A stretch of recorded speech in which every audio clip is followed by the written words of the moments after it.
नमस्कार दोस्तों। कई बार शख्सियतें ऐसी होती हैं जिनको जब भी पढ़ते हैं, जब भी उनको सुनते हैं, जब भी देखते हैं या जब भी उनके बारे में कुछ पढ़ने को मिलता है तो लगता है कि ये शख्सियतें प्रतिभा के क्षेत्र में कितनी कद्दावर थी और कितनी कद्दावर आज भी हैं।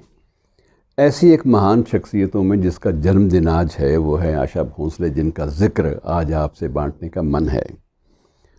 मित्रों, आशा भोंसले के बारे में वो किसी परिचय की मोहताज नहीं है, लेकिन इसके बावजूद कुछ एक बातों का उल्लेख जो करना है वो ज़रूरी हो जाता है।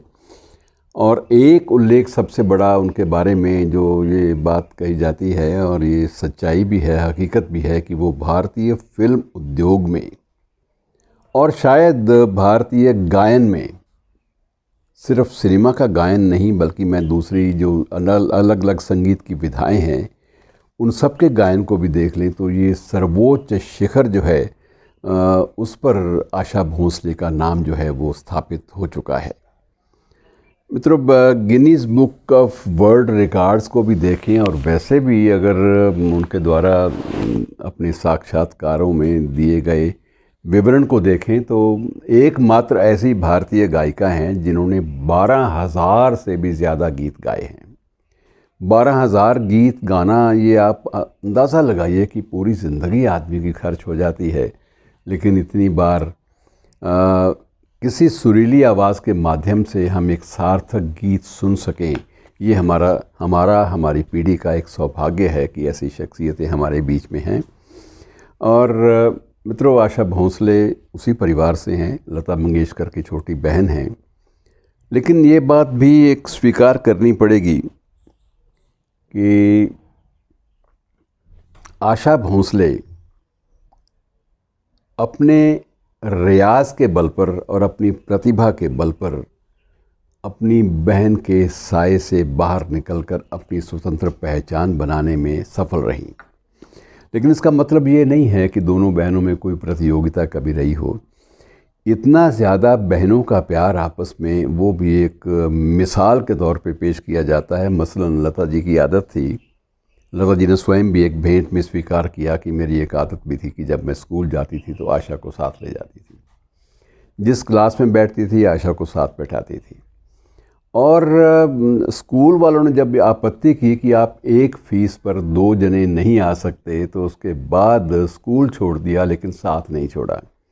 तो इतना जो गहन प्यार है आपस में, वो भी संस्कारों की वजह से था। और दीनानाथ मंगेशकर जैसी संगीत की परम सिद्ध हस्ती की संतानें अपनी अपनी विधाओं में जिस तरह से कीर्तिमान स्थापित कर रही हैं वो अद्भुत है। और लगता है कि कई बार ऐसा भी लगता है कि शायद जीन्स में भी ये बातें आ जाती हैं, लेकिन ये तो नहीं होता कि सारी बातें जीन्स में ही आती हों। बहुत सारी हमें ऐसी मिसालें भी मिलती हैं जिनके परिवार में संगीत का या कला का या संस्कृति का कोई भी लेखा जोखा नहीं मिलता, लेकिन उसके बावजूद वो अपनी प्रतिभा के बल पर सामने आती हैं। लेकिन इनके बारे में ये था कि पूरा का पूरा परिवार संगीत को और अभिनय को और कला को समर्पित रहा है।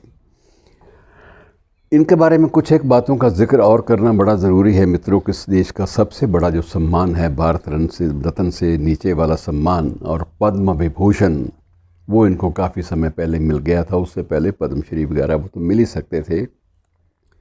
7 बार इनको फिल्म फेयर अवार्ड मिला, 13 बार नॉमिनेशन हुआ, और उसके अलावा बाकी ढेरों पुरस्कार जिनकी श्रृंखला बड़ी लंबी है, जिनका जिक्र करेंगे तो वक्त कम हो जाएगा।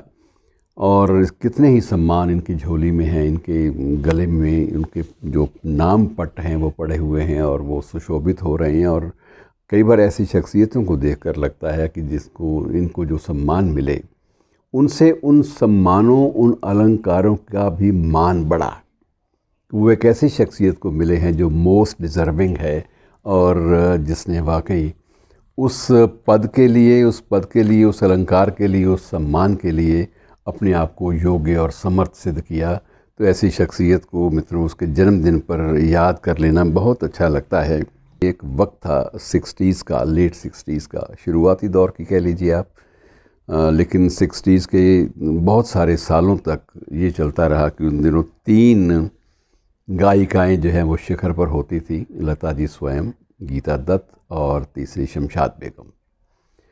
और अक्सर ये कहा जाने लगा कि इन तीनों ने जिन गीतों को रिजेक्ट किया वो गीत निर्माता निदेशक आशा भोंसले के पास ले आते थे, और आशा भोंसले उन रिजेक्टेड गीतों में एक ऐसी जान फूंकती थी कि बाद में शमशाद बेगम ने भी स्वयं एक साक्षात्कार में स्वीकार किया, गीता दत्त ने भी स्वीकार किया, लता जी तो खैर बंधी हुई हैं, परिवार की मुखिया हैं इस समय। इन सब ने स्वीकार किया कि हमें खेद हुआ, अफसोस हुआ कि जिस गीत को इतने अच्छे ढंग से आशा ने गाया, इसको हम क्यों नहीं गा सकती थी, और इतनी जो उसमें प्राण फूंके गीत में गायन से, वो प्राण हम भी फूंक सकती थी, हमें इन गीतों को रद्द नहीं करना चाहिए था। और ये बात खली, तीनों को खली, तीनों ने अलग अलग साक्षात्कारों में ये बात स्वीकार की कि हमें लगा कि हमसे कहीं चूक हुई है ज़िंदगी में, और चूक तब महसूस हुई जब आशा के गायन में हमने उन्हीं गीतों को पिरोया हुआ देखा, तो लगा कि नहीं, ये गीत ऐसे तो नहीं थे जैसे हमने इन गीतों के साथ बर्ताव किया। तो ये कुछ एक चीज़ें ऐसी होती हैं जो इतिहास का हिस्सा बन जाती हैं। अब आपको कोई भी भारतीय फिल्मी गायन में ऐसा पात्र नहीं मिलेगा जिसने 20 भाषाओं में गाया हो, 20 भाषाओं में, जिसमें भारतीय भाषाएं भी हैं और कुछ विदेशी भाषाएं भी हैं। उन सारी भाषाओं में आशा भोंसले ने अपने गीत दिए।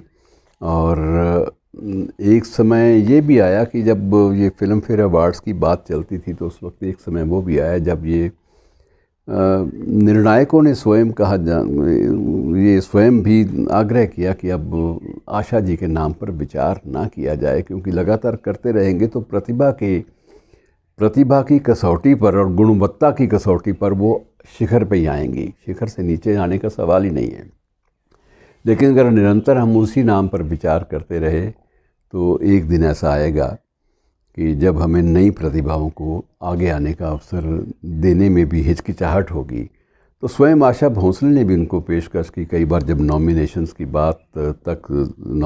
तक बात पहुंचती तो स्वयं ये आग्रह कर देती थी उस पुरस्कार के आयोजकों से, निर्णायकों से, कि मेरे नाम पर विचार ना किया जाए और मेरे स्थान पर किसी नई प्रतिभा को प्रोत्साहन के स्वरूप आगे आने का मौका दिया जाए। और मतलब अलग अलग संगीत निर्देशकों के साथ इन्होंने अपना सहभागिता की, उनमें जिनमें विशेष रूप से उल्लेखनीय O.P. नैयर का नाम भी आता है, खयाम साहब का नाम आता है, सचिन देव बर्मन आते हैं, राहुल देव बर्मन जिन्हें पंचम दा भी कहा जाता है। तो पंचम दा से इनकी विवाह भी हुआ था, दूसरी मैरिज पंचम दा से हुई थी। पहले पति के निधन के बाद इन्होंने उनको पति के रूप में वर्ण किया, और उसमें वर्ण में भी पंचम दा ने बड़ी हिचकिचाहट के साथ ये प्रपोज़ किया था कि आशा जी अगर सहमति दें तो मैं उनके जीवन संगी बनने में अपने आप को गर्वित महसूस करूँगा। तो ये लम्हे जो है ये सब लोगों की ज़िंदगी में नहीं आते, लेकिन उनकी ज़िंदगी में आए। ये बात अलग है कि बाद में पंचम दा भी ज़्यादा लंबी उम्र नहीं काट पाए, वो बात अलग है। लेकिन उसके बावजूद संगीत के क्षेत्र में, कला के क्षेत्र में और गायन के क्षेत्र में जो कीर्तिमान इसने A.R. रहमान और इलिया राजा और जयदेव, शंकर जयकिशन, अनु मलिक, इन सब के साथ जो कीर्तिमान स्थापित किए वो अद्भुत हैं। और कुछ एक इनकी एल्बम ऐसी भी हैं जिनका हॉलीवुड से या ना जिनका बॉलीवुड से कोई संबंध सरोकार नहीं रहा। ऐसी एल्बम में भी गुलजार साहब के साथ, R.D. बर्मन साहब के साथ और आशा भोंसले तीनों एक बार एक एल्बम में इकट्ठे भी पाए गए। 1987 में ये एल्बम आई थी और जिसका नाम था दिल पड़ोसी है। तो उस एल्बम में इन तीनों का जो है, तीनों की भागीदारी वो एक अद्भुत विलक्षण प्रयोग थी जिसका चारों तरफ स्वागत किया गया। और कुछ एक इनके गीत तो ऐसे थे मित्रों कि वो लोगों की ज़बान पे चढ़ गए। मसलन एक गीत तो क्या, 3 गीत एक्चुअली उमराव जान के फिल्म के जो थी बहुत ही चर्चा में आए, और उन तीनों गीतों को मित्रों बहुत सारे लोगों ने अपने जो खामोश लम्हे होते हैं या तन्हाई के लम्हे होते हैं, उन लम्हों में गाना सब ने पसंद किया। उनमें एक पर्टिकुलरली विशेष रूप से जो मैं उल्लेख करना चाहूँगा कि ये क्या जगह है दोस्तों, ये कौन सा दयार है, और जुस्तजू जिसकी थी उसको नहीं पाया हमने। और इसी तरह से जो दिल चीज़ क्या है आप मेरी जान लीजिए, बस एक बार मेरा कहा मान लीजिए। अब ऐसे गीतों की जो अदायगी थी, स्वरों के आरोह और अवरोह, उतार और चढ़ाव को जिस तरह से आशा जी ने प्रस्तुत किया वो अद्भुत था। और उनको लेकर बहुत चर्चाएं होती रही कि ये कैसी है प्रतिभा जो इतनी भाव प्रवणता के साथ गीतों को गाती है। और मैं आपको ज़िक्र करूं कि 1953 में राज कपूर साहब ने इनको एक गीत के लिए अनुबंधित किया था, और वो गीत भी अपने सारे कीर्तिमान समकालीन गीतों के तोड़कर वो लोकप्रिय हुआ था। वो था नन्हे मुन्ने बच्चे तेरी मुट्ठी में क्या है। नन्हे मुन्ने बच्चे तेरी मुट्ठी में क्या है, मुट्ठी में है तकदीर हमारी। और ये बूट पॉलिश फिल्म का गाना था और वो इतना लोकप्रिय हुआ कि आम आदमी की ज़बान पे चढ़ गया। तो ऐसे ही महान गायिका को नमन भी, और उनकी लंबी ज़िंदगी के लिए, स्वस्थ ज़िंदगी के लिए और निरंतर गाती रहने वाली ज़िंदगी के लिए ढेरों दुआएं। शुक्रिया।